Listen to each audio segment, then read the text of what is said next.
কয়েকদিন আগে জনাব মুস্তফা সরোয়ার ফারুকীর সাথে বাহাসে লিপ্ত হয়ে সাংবাদিকরা বাহাসে লিপ্ত হয়েছিলেন।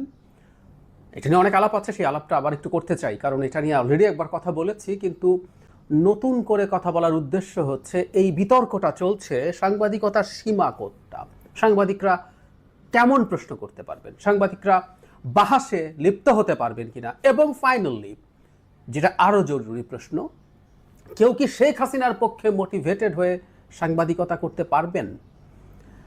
এই ব্যাপারে আরেকটু কথা বলার ইচ্ছে হলো, কারণ এই ইস্যুটা আবার একটু চাঙা হলো দুদিন পরে এসে।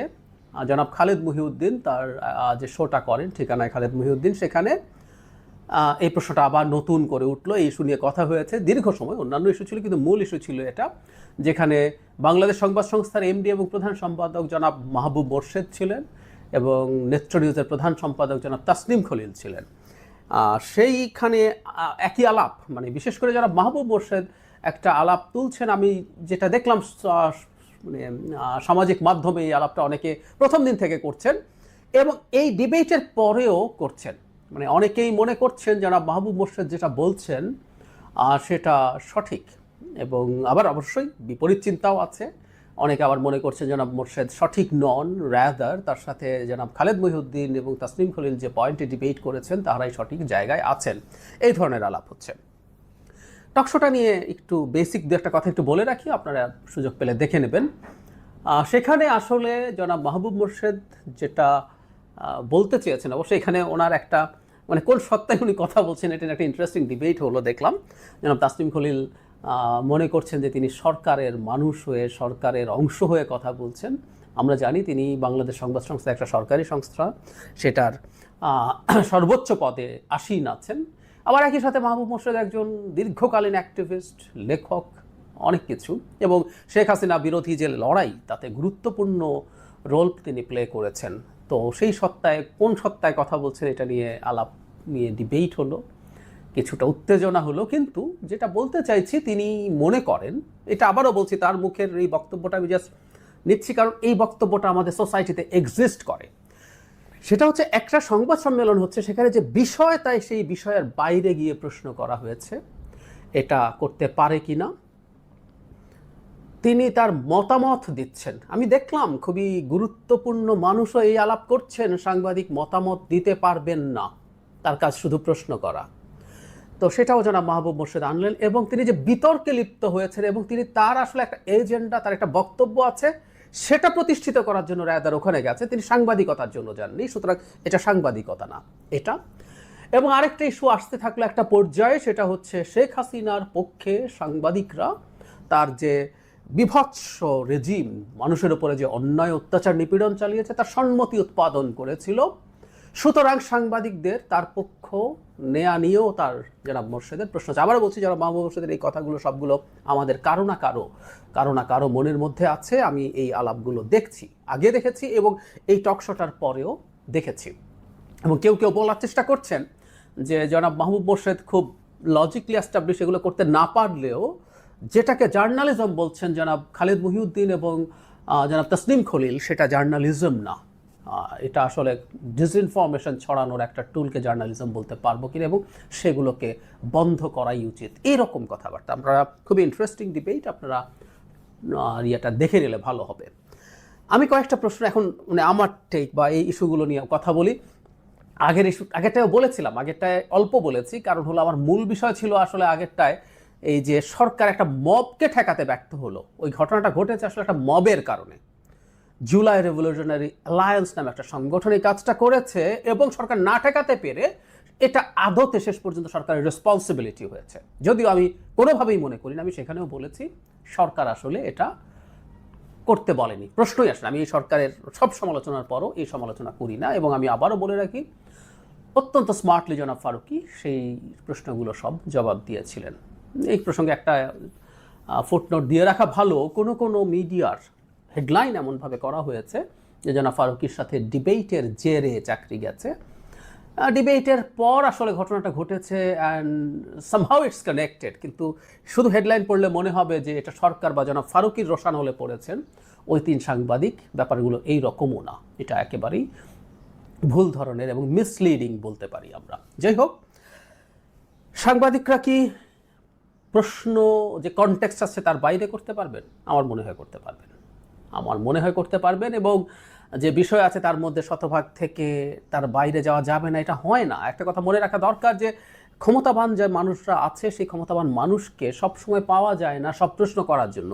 ফলে কোনো একটা ইস্যুতে, সেই যেদিন এই প্রোগ্রামটা সাংবাদিকেরা ডাকা হয়েছিল সেটা সম্ভবত বাংলাদেশের একটা সিনেমা কান ফিল্ম ফেস্টিভ্যালে যাচ্ছে, সেটাও উপরে। তো এখন কান ফিল্ম ফেস্টিভ্যাল নিয়েই প্রশ্ন করতে হবে। জনাব ফারুকীকে প্রশ্ন করার সুযোগ সাংবাদিকরা যখন পেয়েই গেলেন, তখন এর আগে ঘটে যাওয়া ঘটনা, যেমন পয়লা বৈশাখের যে শোভাযাত্রা হলো সেখানে শেখ হাসিনার মোটিভ দেয়া, তারপরে একটা পর্যায়ে এই খুনি শব্দটা থেকে খুনের সংখ্যা এসব প্রশ্ন করা চলে আসলো। সো এটা কেন আসতে পারবে না? আমি মনে করি আসতে পারবে, কারণ জাতির কাছে, আমি উইথ ডিউ রেসপেক্ট এই ফিল্মের ব্যাপারটার প্রতি রেখে বলছি, জাতির কাছে এগুলো অনেক বেশি বার্নিং ইস্যু। সো তারা এই প্রশ্ন করেছেন। এই প্রশ্ন খুব চমৎকারভাবে পার পেয়ে অ্যাস্টাবলিশও করতে পেরেছেন জনাব ফারুকী, কোনো সমস্যা হয়নি এই প্রশ্নে। তো এই প্রশ্ন করা যাবে, একেবারে এরকম হার্ড অ্যান্ড ফাস্ট একটা রুল বেঁধে দিয়ে এর বাইরে যাওয়া যাবে না, এটা হয় না। সাংবাদিকরা কি ডিবেটে যেতে পারেন? খুবই পারেন, খুবই পারেন। যদিও ইন্টারভিউ না, ইন্টারভিউতে তো পারেনি, কিন্তু যিনি জবাব দিচ্ছেন তার কোনো জবাবে যদি কারো খুব পছন্দ না হয়ে থাকে, কনভিন্স না হয়ে থাকেন, উনি কি সম্পূরক প্রশ্ন করতে পারেন না? অবশ্যই পারেন, করা উচিত, করা উচিত। কারণ প্রত্যেকটা জবাবের উপরে ডিপেন্ড করেই পাল্টা প্রশ্ন তৈরি হয়, এবং সেখানে যে বাহাসের মতো দেখা গেছে এটা জনাব ফারুকীর জবাবের উপরে ভিত্তি করেই হয়েছে, এবং তারা তার জবাবে কনভিন্সড হন নাই। খুবই কনভিন্সিং জবাবেও শতভাগ মানুষ কনভিন্সড হতে হবে কেন? এমন কোনো কথা নেই। সুতরাং বাহাস করতে পারেন, এবং তার একটা অবস্থান থাকতে পারে, সাংবাদিকের একটা অবস্থান থাকতে পারে, তার একটা মন্তব্য থাকতে পারে। যেমন আদালত দিয়ে প্রমাণিত হওয়ার আগে আপনি কাউকে কিভাবে খুনি বলছেন? খুনি বলা যায়, খুনি বলা যায়, এবং আবারও বলছি, সব জবাব দেয়া হয়ে গেছে। তিনি তা মনে করছেন, তিনি তা মনে করতেই পারেন, এবং সেটা জিজ্ঞেস করতে পারেন। ক্ষমতায় থাকা মানুষকে, ক্ষমতা যারা থাকবেন, আমরা তেমন চাই যে তারা প্রশ্ন ফেস করবেন। এগুলো তুলনামূলকভাবে ছোট ডিবেট, এগুলোও আছে। প্রধান ডিবেটটা হচ্ছে শেখ হাসিনার হয়ে, মানে এই যে তারা যে প্রশ্নগুলো করেছেন, এই প্রশ্নগুলো করার মাধ্যমে তারা শেখ হাসিনা দোষর হয়ে গেলেন কিনা, এই ধরনের একটা প্রশ্ন জনাব খালেদ মহিউদ্দিন করেছিলেন জনাব মাহবুব মোর্শেদকে। এই প্রশ্ন আমরা করতে পারি, কিন্তু আমরা যদি এভাবে বলি যে চিহ্নিত বা কেউ একজনকে আমরা বুঝতে পারছি বা জানি যে উনি আসলে শেখ হাসিনার হয়েই প্রশ্ন করতে এসছেন, তাহলে আমরা তার প্রশ্ন করাকে থামিয়ে দেব কিনা, বা কিভাবে থামাবো, থামাতে চাই কিনা, কিভাবে থামাবো, থামাতে চাই কিনা সেটা প্রশ্ন প্রথমে আসবে। এখন কথা হলো, শেখ হাসিনার পক্ষে কেউ এসে এই যে যা যা ঘটলো এই জিনিসগুলোকে প্রশ্নের মুখে ফেলার চেষ্টা করছেন, আমি তো এটাকে পজিটিভ বলে মনে করি। কারো কাছে খারাপ লাগতে পারে, আমি পজিটিভ বলে মনে করি বলছি। এ কারণে বলছি যে এই প্রশ্নগুলো এসেই আমাদের যে ন্যারেটিভ, এগুলো টেস্টেড হয়ে ইভেন স্ট্রঙ্গার হবে। কারণ মিথ্যা যে কথাগুলো তারা বলার চেষ্টা করছে, তারা তো আমাকে জিজ্ঞেস করছেন, সুতরাং এগুলোকে আমরা ডিবাঙ্ক করতে পারছি। এখানে তো মুখোমুখি একজন জবাব দিতে পারছি না, কিন্তু প্রশ্ন। আরেকটা জায়গা আছে, সেটা ভিন্ন। সেটা হচ্ছে, ধরুন নবনীতা চৌধুরী একটা পডকাস্ট শুরু করেছেন যেখানে তিনি একচ্ছত্রভাবে কতগুলো ডিসইনফরমেশন, যেমন পুলিশ 3,000 3,500 পুলিশ মারা গেছে, ওগুলো ওখান থেকে ছড়াচ্ছে। এগুলো তো থাকবে, আমরা কি ওটা বন্ধ করতে পারছি? বরং আমরা আস্তে আস্তে যদি প্রয়োজন মনে করি, ওগুলোর জবাব আমাদেরকে দিয়েই এগুলো ঠিকঠাক রাখতে হবে। এখানে তো যে প্রশ্ন করা হচ্ছে সেটা জবাব দেওয়ার জন্য এই সরকারেরই একজন প্রতিনিধি ছিলেন। সুতরাং তিনি এই প্রশ্ন যদি করেন, আমি কোনো সমস্যা দেখি না, কারণ তার যে প্রশ্নগুলো আছে এগুলো দেওয়ার মতো জবাব আমাদের কাছে আছে। আমরা জবাব দিতে চাই, এবং জবাব, যেহেতু আমরা সত্যের পথে আছি, আমরা জবাব দিয়ে আমাদের সত্যটাকে প্রতিষ্ঠিত করতে চাই। আর দ্বিতীয় কথাটা হচ্ছে, কেউ যদি মনে করি যে শেখ হাসিনার পক্ষে যায় এমন কোনো প্রশ্ন করা যাবে না, সেটা তো কোনো না কোনো একটা আইনের ভিত্তিতে হতে হবে। মানে এটাকে ক্রিমিনালাইজ করতে হলে একটা আইন লাগবে। আর ক্রিমিনালাইজ যদি নাও করে, একটা নর্ম, পৃথিবীতে সবসময় সব কিছু যে আইনের মাধ্যমে হয়, নট নেসেসারিলি, অনেক ক্ষেত্রে রীতি বা নর্মের মাধ্যমেও হয়। সো সেরকম একটা নর্ম কি আমরা তৈরি করতে চাই, সেই প্রশ্ন আসতে হবে। কেউ কি আমাদের জুলাই আগস্ট অভ্যুত্থানে যা যা ঘটেছে, যে ন্যারেটিভটা আমরা দিচ্ছি, সেটার বিরুদ্ধে কথা বলতে পারবে না, সেটার বাইরে কোনো প্রশ্ন করতে পারবে না, বিরুদ্ধে অপিনিয়ন দূরে থাকবে, প্রশ্নও কি করতে পারবে না, মোটিভেটেড হয়েও, টাকা খেয়েও। এই নর্মকে আমরা তৈরি করব, এই আলাপটা করি। তাহলে আমার প্রথম কথাটা হচ্ছে, আমি যদি ক্রিমিনালাইজ করতে চাই তাহলে আইন লাগবে, আইন ছাড়া কাউকে আমরা আসলে কোনো রকম কোনো কিছু করতে পারি না, বলতে পারি না। কিন্তু আমরা সেটাকে নর্ম করব, সেই ক্ষেত্রে কেন করতে চাই আসলে?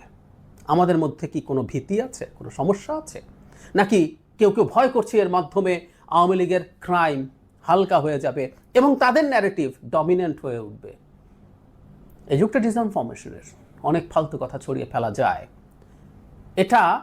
এই প্রশ্ন যদি নাও করতে দেই, যদি আমরা আমাদের ন্যারেটিভটাকে, যেটা সঠিক, সেটাকে ঠিকমতো স্ট্রাকচার্ড, অর্গানাইজড করে এবং নানাভাবে, এটা শুধুমাত্র তথ্য দিয়ে না, বলা হয় যে একটা ইতিহাসকে সিমেন্টিংয়ের জন্য কালচারালিও করতে হয়। এটা নিয়ে গান লেখা, কবিতা লেখা, গল্প লেখা, সিনেমা বানানো, ডকুমেন্টারি বানানো, নানান রকম কিছু করে এটাকে মানে একদম গেঁথে ফেলতে হয়, সিমেন্টিং করতে হয়, এটা পেইন্টিং আঁকতে হবে, এক্সিবিশন হতে হবে, মানুষকে ক্রমাগত স্মরণ করিয়ে দিতে হবে। এগুলো যদি না করতে পারি, আসলে এই প্রশ্ন করা ঠেকাই বা এটা করি, এটাকে নিয়ে নানান রকম উল্টোপাল্টা কথা, তাদের প্রোপাগ্যান্ডা আসতে থাকবে। এবং আমাদের মনে রাখতে হবে, এটা একেবারে এআই এর যুগ, ডিপ ফেকের যুগ। দেখা যাবে মিথ্যা ডকুমেন্টও তৈরি করে আনা সম্ভব হবে, যার মাধ্যমে অনেক কিছু বলা যেতে পারে। সো এটা ভিন্ন লড়াই, সেটা এই প্রশ্ন করা বন্ধের মাধ্যমে আসলে আমরা কোনোদিন অর্জন করতে পারবো না। সুতরাং আমি মনে করি যে 3 জন সাংবাদিকের কথা বলা হয়েছে, তারা যা যা প্রশ্ন করেছেন, যা যা ডিবেট করেছেন, আমি আমার আগের ভিডিওতেও বলেছি, আমি তাদের এই প্রশ্নগুলো পছন্দ করি না। কিন্তু একটা গণতান্ত্রিক ব্যবস্থা মানে হচ্ছে, আমি যেটা পছন্দ করি না, যেটাকে আমি সঠিক মনে করি না, সেটা যদি অপরাধ না হয় কোনোভাবে, সেটা টলারেট করা। আমি তাদের কোনো ভুল হয়েছে বলে মনে করি না।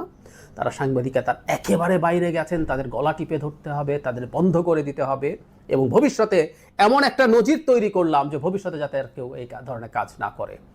ভুল চর্চা, এটা সত্য যে 3 জন সাংবাদিকের যখন চাকরি গেল, যেভাবেই হোক, সরকারের ব্যর্থতা, সরকার মব কন্ট্রোল করতে পারেনি, যখন চাকরি গেল তখন খুব নিশ্চিতভাবে আমাদের এটা বলতে হবে যে আমরা বুঝতে পারছি এটাই তারা চেয়েছিলেন, ভবিষ্যতে এই ধরনের প্রবণতা বন্ধ করা। এই প্রবণতা যে বন্ধ করা হলো এই কোয়ার্সিভ স্টেপের মাধ্যমে, কেউ কেউ এটাকে প্রশংসা করছেন, কারণ তাদের কাছে এটা সাংবাদিকতা না, এটা তারা করতে পারেন না। হয় কি, তখন যেই রকম একটা সংজ্ঞায়ন করে আমরা এটাকে বন্ধ করছি, কেউ না কেউ কোনো না কোনো রকম সংজ্ঞায়ন আবার করবে। শেখ হাসিনা করেছিল তো, সংজ্ঞায়ন করেছিল, রীতি তৈরি করেছিল এবং আইন তৈরি করে ফেলেছিল। এগুলোই ঘটে। এভাবেই মুক্ত সাংবাদিকতা থেকে আমরা আসলে সরতে থাকি। একটা কথা বলে শেষ করি, পৃথিবীতে ফুল প্রুফ কোনো সিস্টেম নাই। যে সিস্টেমটাকে আমি সঠিক বলে মনে করি, ওর মধ্যেও ফ্লজ আছে, এর মধ্য দিয়েও কিছু সমস্যা হতে পারে। হ্যাঁ, আমি এর ডিসইনফরমেশন ঢুকে যেতে পারে, কিন্তু অল্টারনেটিভ যেটাকে আমরা সাজেস্ট করছি, এটা কিন্তু মুক্ত সাংবাদিকতাকে ধ্বংস করবে। এটা অত্যন্ত ভুল পথ বলে আমি বিশ্বাস করি।